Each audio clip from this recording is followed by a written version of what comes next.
안녕하십니까 우리 성도 여러분. 네, 새해 첫 안식일 매우 의미 깊은 우리 시간에 우리가 하나님께 예배하게 됨을 진심으로 감사를 드리며 또 이 안식일을 통하여 우리 모두가 주님의 크신 은혜를 경험하는 우리 모두가 되었으면 좋겠다 생각되어집니다. 오늘은 2022년 신년 첫 말씀 제목은 에덴 동산이 축복의 동산이 되게 하려면 라고 하는 제목으로 말씀을 함께 나누도록 하겠습니다.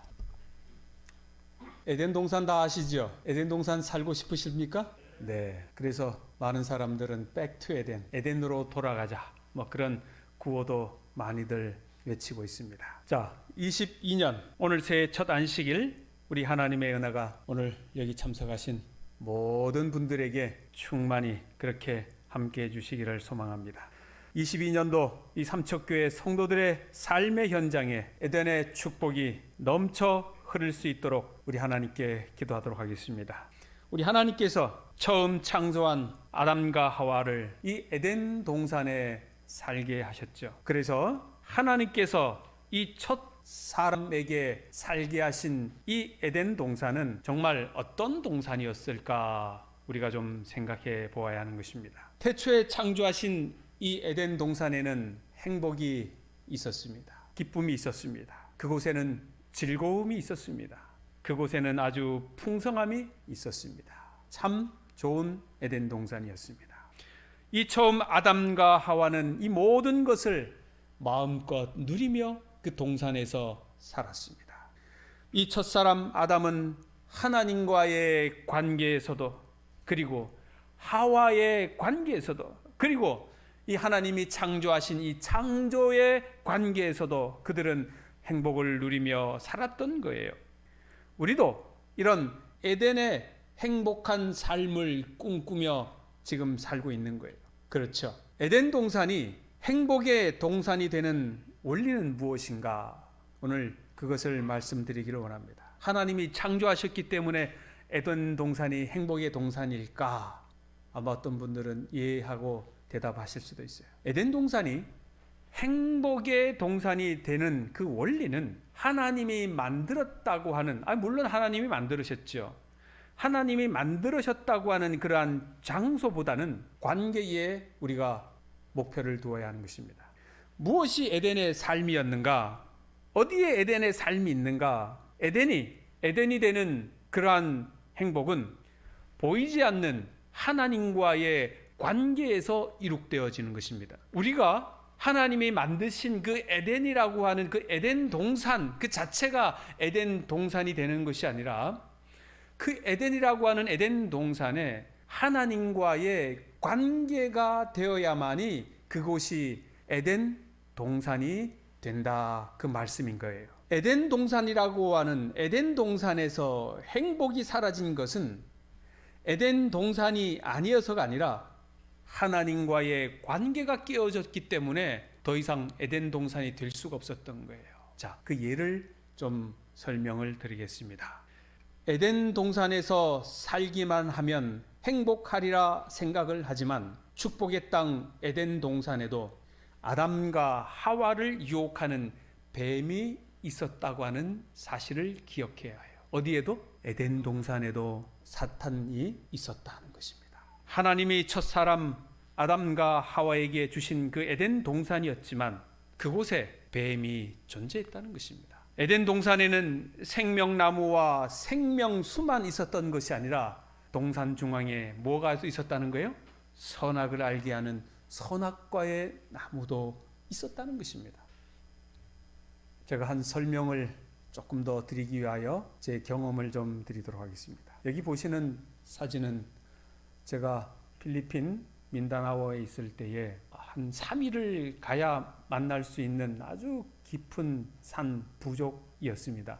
대략 한 200명 정도가 사는 부족이었는데 정말 외부와 단절된 그런 사람들이었어요. 이 사진에는 지금 옷이 좀 입은 것처럼 보여지긴 하지만 현장에서 우리가 눈으로 봤을 때는 여자분들이 입고 있는 옷은 옛날에 밀가루 담았던 밀가루 포대, 천포대 혹시 아십니까? 그런 푸대로 치마를 엮어서 입고 계신 동네가 저 동네였어요.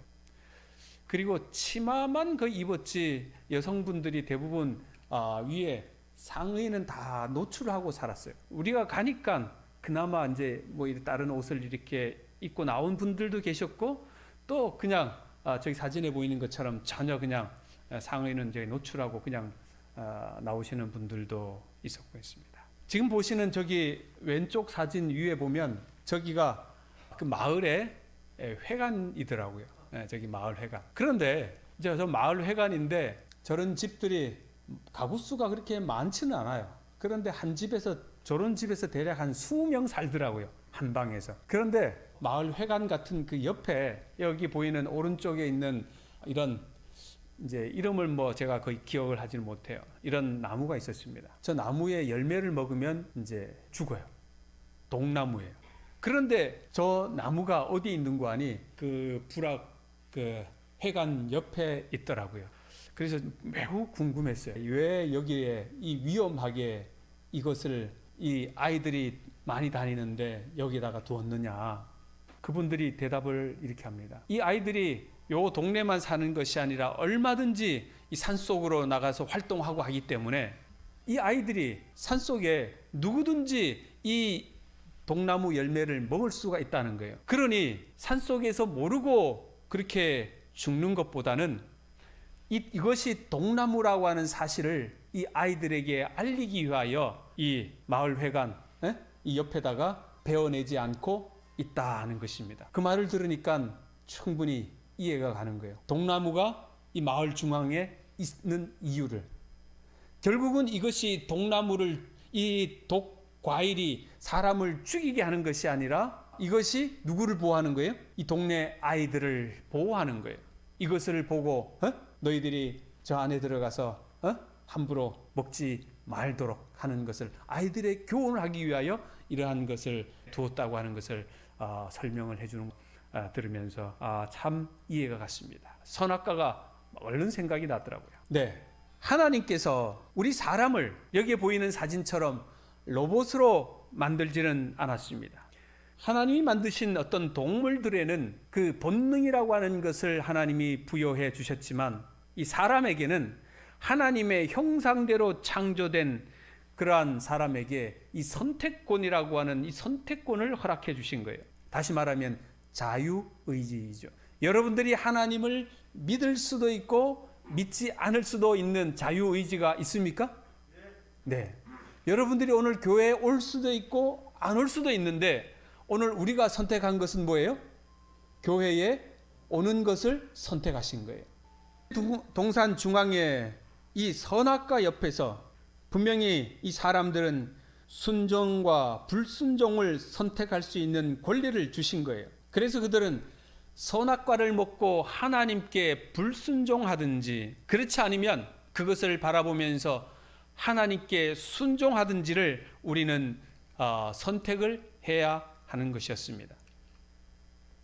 왜 우리는 하나님의 말씀에 순종해야 하는가? 하나님은 어떤 곳에서라도 에덴 동산 되게 하실 수 있다고 하는 것입니다. 우리는 하나님의 말씀에 순종해야 하는 이유는 하나님은 어떤 곳에서라도 에덴이 되게 하실 수 있다는 것이죠. 뱀의 유혹 앞에서 우리의 자신을 지켜야 합니까? 지켜야 합니다. 뱀은 태초에 창조한 에덴 동산마저도 무너뜨릴 수 있었기 때문입니다. 행복의 땅 에덴 동산이 되어지는 원리는 하나님이 만들어 놓으신 그런 장소라기보다는 하나님과의 관계가 깨어지지 않는 그런 관계 중심에서 우리는 에덴 동산을 바라보아야 한다는 것입니다.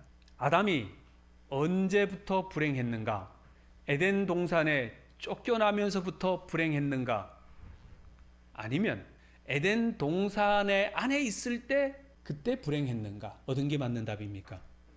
여러분, 에덴 동산에 있을 때에도 그들은 불행했던 거예요. 그 이유가 뭐였습니까? 하나님과의 관계가 깨어졌기 때문에. 그것이 비록 에덴 동산이라 할지라도 그들은 불행했다는 것입니다.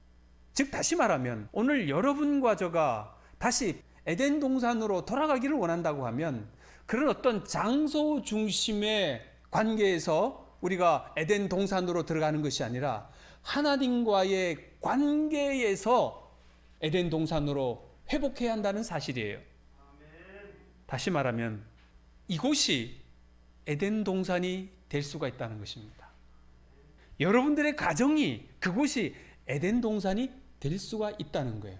태초에 만드신 저 에덴 동산, 아담과 하와가 살았던 그 동산으로 가는 것이 아니라 오늘 여러분과 저가 있는 이 장소가 에덴 동산이 될 수가 있다고 하는 사실을 우리가 기억해야 하는 것입니다.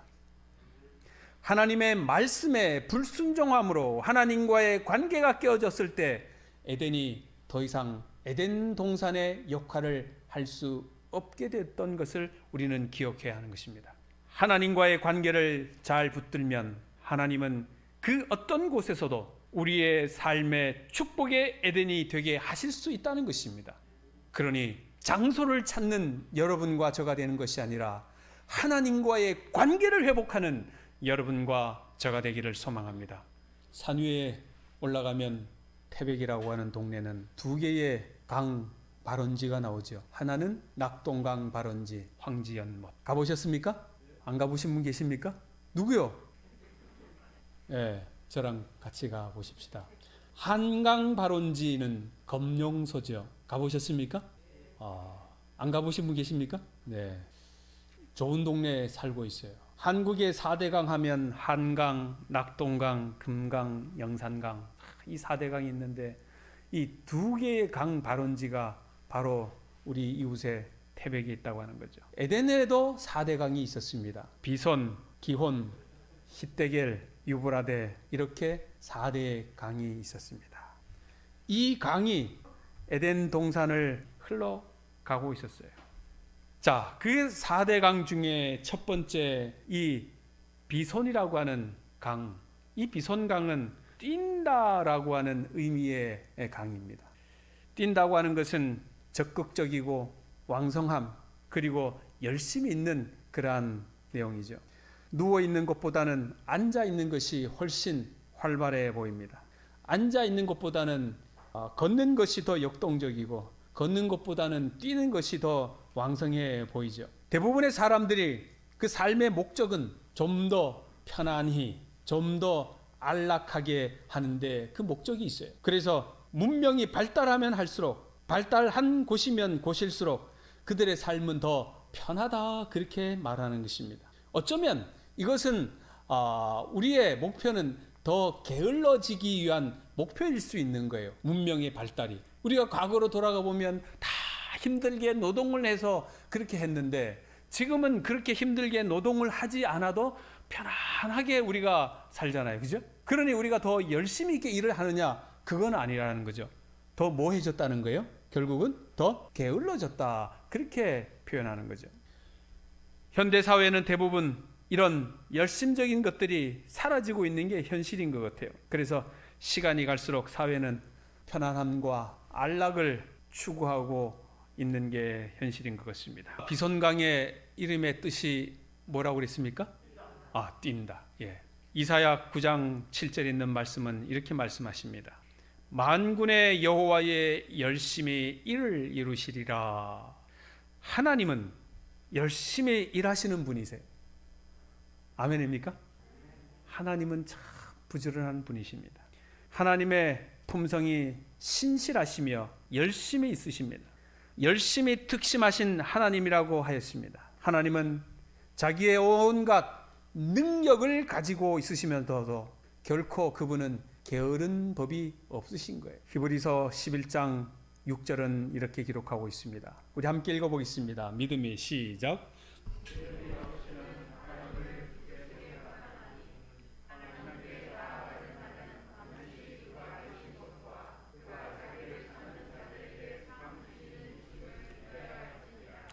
목표가 분명한 사람은 뛰어갈 수밖에 없다는 것입니다. 사도 바울은 내가 그리스도 예수께 잡힌 바 된 그것을 잡으려고 쫓아간다 그렇게 했습니다.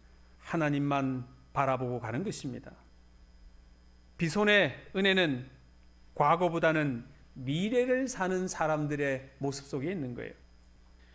뛴다는 것은 높이 뛴다는 것보다는 앞으로 달려가는 것에 의미가 더 있는 거예요. 그것은 뒤의 것을 잊어버리는 것입니다. 사탄 마귀는 오히려 사람들에게 과거에 아주 집착하게 만듭니다. 우리를 앞으로 전진하지 못하도록 과거에 집착하도록 자꾸 붙들어 매요. 그러나 우리 주님은 미래를 바라보게 하십니다. 이사야는 이렇게 말씀하십니다. 보라, 내가 새 하늘과 새 땅을 창조하나니 이전 것은 기억되거나 마음에 생각하지 아니할 것이라. 고린도후서 5장 17절은 그런즉 누구든지 그리스도 안에 있으면 새로운 피조물이라. 이전 것은 지나갔으니 보라 새 것이 되었도다. 하나님은 여러분과 저의 삶이 과거에 집착하기보다는 앞으로 나아가기를 그렇게 원하고 있다는 것을 말씀해 주시는 것입니다. 인생의 겨울 속에서 새로운 사역, 우리는 2022년을 맞이하게 되었습니다. 우리는 이 한 해 주님을 향하여 뛰며 달려가야 할 것입니다. 우리는 미래를 향하여 바라볼 줄 알아야 하는 것입니다. 바로 뛰는 사람은 그 해답을 미래에서 찾기 때문입니다. 마라톤을 하는 사람은 압니다. 그 수많은 사람들 중에 페이스메이커가 있다고 하는 사실을. 페이스메이커가 뭐냐? 여기 있는 사람처럼 자기 등에다가 풍선을 달아요. 그리고는 그 풍선에 나는 풀코스를 4시간 뜁니다. 나는 풀코스를 5시간 뜁니다. 나는 풀코스를 3시간에 뜁니다. 이렇게 시간을 붙여가지고 뛰면 그 목표에 맞게 뛰고 싶은 사람은 그 사람을 뒤쫓아서 뛰는 페이스메이커라고 합니다. 이런 페이스메이커 리더는 자신만 뛰는 것이 아니라 다른 사람도 뛰도록 도와준다는 것입니다. 우리는 2022년 이해에 우리가 하나님의 몸된 교회의 지도자들이라고 하면 여러분과 저는 페이스메이커의 역할을 충실히 해야 하는 것입니다. 하늘을 향하여 나 혼자만 달려가는 사람이 아니기를 바라는 것입니다. 내 옆에 주변에 사람들이 있습니까? 우리는 그 사람들과 보조를 맞출 줄 알아야 되는 거예요. 조금 늦게 뛰는 사람에게 조금 보조를 맞출 수도 있고요. 조금 힘들어 지치는 사람에게 영차 뛰자, 힘내자, 용기를 줄 수도 있고요. 그런 사람들이 우리 삼척교회 성도들 페이스메이커의 역할을 잘 감당하는 그런 리더들이 되기를 주의 이름으로 축원합니다. 제가 2009년에 뛰었을 때의 사진입니다. 여기 보시는 분들 아시는 분 계십니까?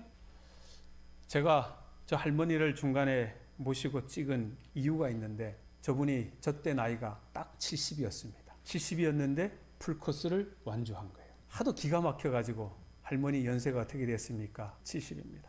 그래서 제가 박수를 많이 쳐드렸습니다. 아직도 저 할머니가 들어왔는데도 불구하고 못 들어온 우리 목회자가 한 명이 있습니다. 그 사람은 아직도 못 들어오고 있어요. 그 사람 기다린다고 있었는데 이 할머니가 먼저 들어온 거예요. 70 되신 할머니가. 그러면서 박수를 치니까 이 할머니가 말씀하시기를 자기는 박수 받을 자격이 있다 그러시더라고요. 그러면서 그 할머니에게 이것저것 물어보고 하니까 우리 같은 동료 목회자들이 와가지고 같이 사진을 찍었던 그런 일이 생각이 납니다. 이 할머니가 이렇게 뛸 수 있었던 것은 뭘까요? 건강해야 뛸 수 있습니다. 건강해야 되는 거예요. 2022년에 우리 삼척교회 모든 성도님들 모두 건강을 기원합니다. 아프지 마시게 되길 바랍니다. 건강하셔서 꼭 하늘까지 가는 완주를 꼭 하셨으면 좋겠다 생각되어집니다. 건강해야 마음도 건강합니다. 육신이 건강해야 우리의 신앙도 건강할 수 있는 것입니다. 사무엘상 12장 24절은 이렇게 말합니다. 오직 그를 경외하며 너희의 마음을 다하여 진실히 섬기라. 궁금한 게 있습니다. 우리 마음만 진실히 섬기면 될까? 이거예요. 우리 마음만 하나님을 진실히 섬기면 될까? 내가 교회 일을 뭐로 하면 돼요? 마음으로 하면 돼요. 그래도 됩니까? 예? 이중성이 있는 거죠. 마음 없이 하면 이상하지만 마음으로만 해도 이상합니까? 교회 성전에 안 나오고 내 마음은 교회에 가 있습니다. 어떻게 허락합니까? 교회 열심히 다른 사람들이 일하는데 목사님 제 마음은 교회 일 열심히 합니다. 어떻게 허락이 됩니까? 대청소하는데 모든 성도들이 다 나와서 청소하는데 목사님 제 마음은 내가 청소하고 있습니다. 어떻게 가능합니까? 안 되는 것입니다. 여기 성경은 계속해서 이렇게 말씀하십니다. 요시야와 같이 마음을 다하며 그 다음에 뭐예요? 뜻을 다하며. 그 다음에요? 힘을 다하여. 마음만이 되는 게 아니에요. 마음도 있어야 되고요. 그 다음에 뜻도 해야 되고 힘을 다하여 하나님을 섬겨야 된다는 것입니다. 누가복음 10장에 있는 말씀이 이렇게 말씀하십니다. 대답하여 이르되 내 마음을 다하며 목숨을 다하며 힘을 다하며 뜻을 다하여 주 너희 하나님을 사랑해라. 우리 하나님을 마음으로만 섬기면 되겠습니까? 절대로 되는 게 아닙니다. 마음도 있어야 되지만 목숨까지 힘을 다하여 뜻을 다하여 우리가 하나님을 섬겨야 할 필요가 있는 거예요. 운동도 하고 근력도 키워야 그렇게 우리의 육신이 강건해지는 것입니다. 2022년에 우리 성도님들 아파서 병원에 가는 분들 한 분도 없게 되기를 바랍니다. 뿐만 아니라 신앙도 건강해야 하는 것입니다. 연세가 드시면 뛸 수가 없으셔요. 걷기도 힘든데 신앙이라고 하는 믿음도 젊어야 뛸 수가 있는 거예요. 마음만 늙어지는 것이 아니라 신앙도 늙어집니까? 어떻게 공감하십니까? 신앙도 늙어집니까? 그럴 수 있어요? 늙어지면 안 돼요. 그죠? 나이가 들어가면서 신앙은 점점 더 커져 가야 되는데 몸이 늙어가니까 이 신앙도 늙어가는 사람들이 있다는 것입니다. 마음이 늙어버리는 것은 위험한 거예요. 더 위험한 것은 뭐냐? 믿음이, 신앙이 늙어버리는 것은 더 위험한 것입니다. 연세가 아무리 되었다 할지라도 여러분들의 믿음과 신앙은 늙으시면 안 된다고 생각합니다. 우리 교회 젊은 분들도 믿음으로 열심히 일함으로 인하여 이 교회가 더 크게 성장되었으면 좋겠다 생각되어집니다. 한 시어머니가요, 며느리한테 뭐라고 그러는 거 아니에요? 나 이제 살 만큼 산 것 같다. 시어머니가 그랬어요. 이 대답에 며느리는 뭐라고 해야 합니까? 에? 아직도 건강하신데요? 그럼 훌륭한 며느리예요. 그런데 이 며느리는 뭐라고 그러냐면 그러게요. 이제 후회 없으시겠어요? 그 말을 했어요. 그 며느리는 혼이 났다는 거죠. 우리 나이 드신 어른분들이 나는 이제 살 만큼 살았다. 그 말은 새빨간 거짓말이라고 하는 걸 우리는 다 알고 있죠? 네, 다 알고 있습니다. 허삼순 집사님이 아무리 내가 이제 죽어야지 그래도 이종임 집사님은 절대로 믿으시면 안 됩니다. 그 말을. 네. 우리 어르신들이 살 만큼 살았다 그 말하는 것은 이 남은 생애가 줄어들기 때문에 삶에 대한 애정이 더 커져서 나오는 그런 말이라고 하는 거예요. 한 잡코리아에서 설문을 조사했는데 직장인 57.3%가 건강염려증이 있다는 거예요. 그런데 우리 어르신들에게도 건강염려증이 정말 많다고 그래요. 여기 도표에 보니까 10세도 있고 20대, 30대, 40대 다 있대요. 그런데 40대는 17.7%, 50대는 18%, 60대는 21.2%, 그 다음에 이제 70대 내려가가지고 13%, 80세 이상 되면 이제 조금 줄어든다고 합니다. 60대 되신 분들이 건강염려증이 최고 심하다는 것입니다. 이분들이 건강염려증이 최고 심하다는 분들 오히려 이게 뭐냐? 삶에 대한 뭐가 있어서요? 애착이 강해서 그렇다는 것입니다. 이 건강염려증 이게 무서운 게 뭔가? 우리는 좀 고민을 좀 해봐야 되는데 우리가 오래 살려고 하는 것에 본질적인 목적이 있는데 그 목적은 뭐냐? 우리의 삶을 가치 있게 보내고 우리의 삶을 좀 더 어떻게 해요? 즐기면서 하나님의 은혜 가운데서 정말 그런 삶을 살고자 우리는 이 삶을 더 영위해야 하는 것 아니겠습니까?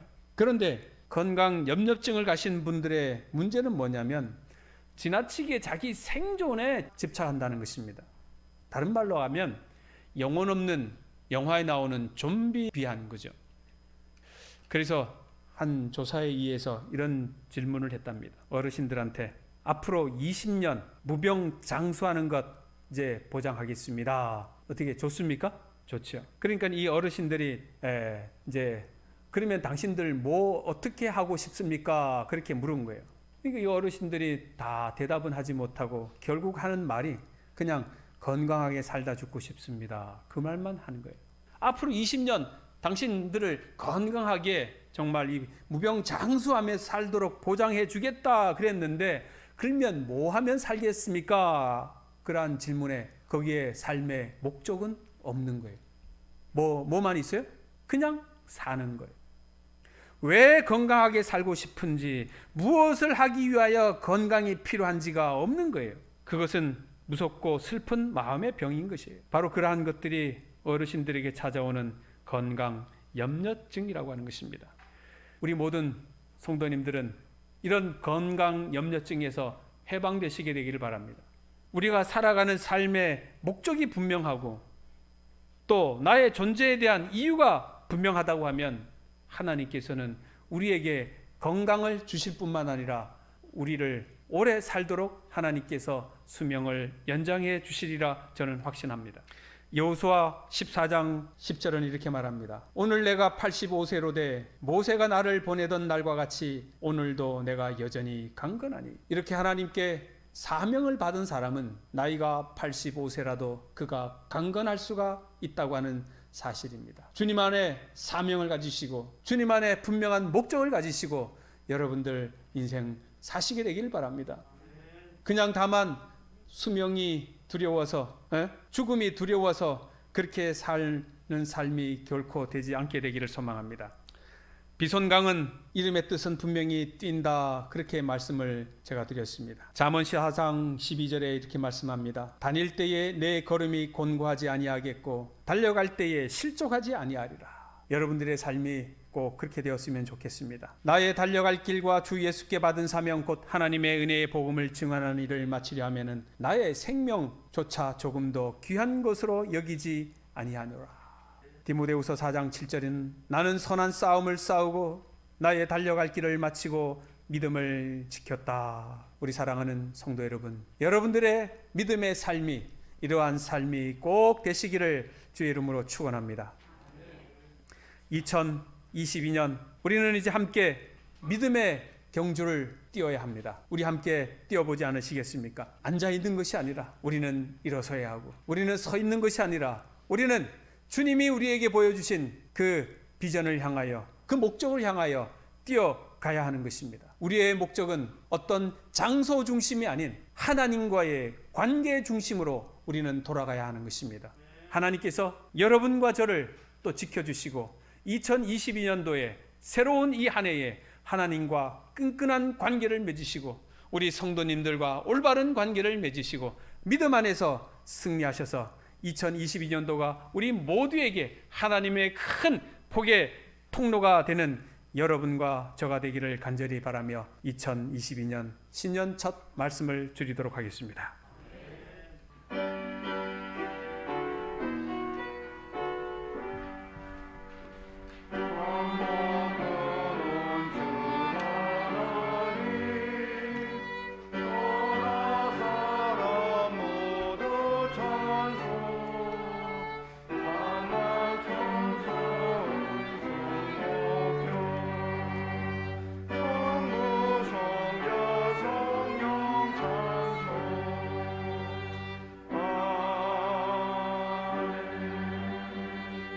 감사하신 우리 하나님, 주님의 은혜 가운데서 이제 새로운 한 해가 시작되었고 지난 시간을 돌이켜보건대 주의 자녀된 우리들을 먹이시고 입히시고 우리의 건강을 지켜주셨사오니 다시 한번 감사를 드리옵나이다. 아멘.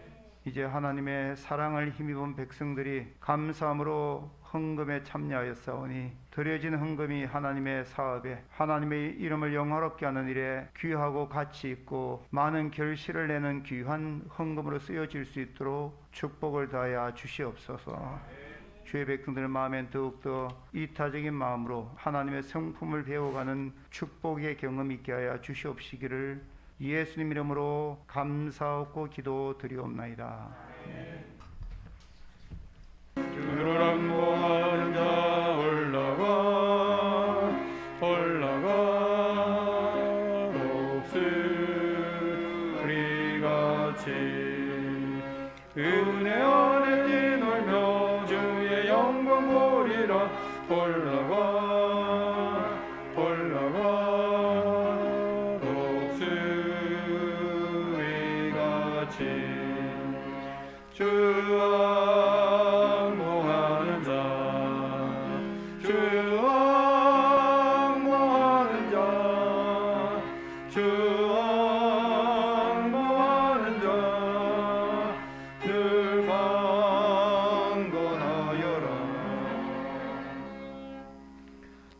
기도하겠습니다. 하늘에 계신 사랑의 하나님, 2022년 새해를 주심에 감사옵나이다. 허락하신 이 한 해는 주님을 위해 믿음의 경주를 하게 하여 주시옵소서. 저희들이 과거에 안주하지 않게 하여 주시고 미래를 향하여 앞으로 전진하는 저희들 되게 하여 주시옵소서. 이 한 해에 연로하신 삼척교회 어르신들 병마로 신음하지 않게 하여 주시고 그들의 걸음걸음을 강하게 하여 주시옵소서. 하나님의 성전을 찾아 기도하며 예배하는데 어려움이 없게 하여 주시옵소서. 교회를 위해서 헌신하는 세 분의 장로님들과 23분의 집사님들을 기억해 주시고 그들의 사업장마다 복의 복을 더해 주시어서 하나님께 영광을 돌리기에 부족함이 없게 하여 주시옵소서. 저희 교회에 착하고 믿음 좋은 젊은 일꾼들을 허락해 주셨사오니 감사옵나이다. 그들에게 더 큰 믿음을 가지고 교회를 부흥시키게 하여 주시고 주님의 큰 일꾼이 되게 하여 주시옵소서. 이 교회에 어린아이들을 주셔서 감사합니다. 모든 어린아이들이 믿음 안에서 더 성장할 수 있도록 도와주시옵소서. 하나님 아버지, 이 교회에 아동센터를 주셔서 감사합니다. 그 센터에 출입하는 아이들 하나님 한 명 한 명 기억해 주시고 그 아이들을 사랑해 주시고 또 그 교사들을 하나님 사랑해 주시옵소서. 센터에 출입하는 아이들이 주 예수 그리스도의 복음의 대열로 들어오게 하여 주시옵소서.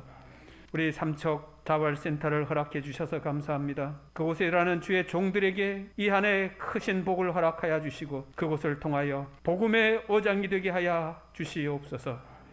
오늘도 주의 말씀을 듣기 위하여 이전에 나온 주의 백성들을 하나님 다 사랑해 주시고 그들 2022년 한 해가 하나님 안에서 크게 은총을 받는 한 해가 되도록 도와주시옵소서.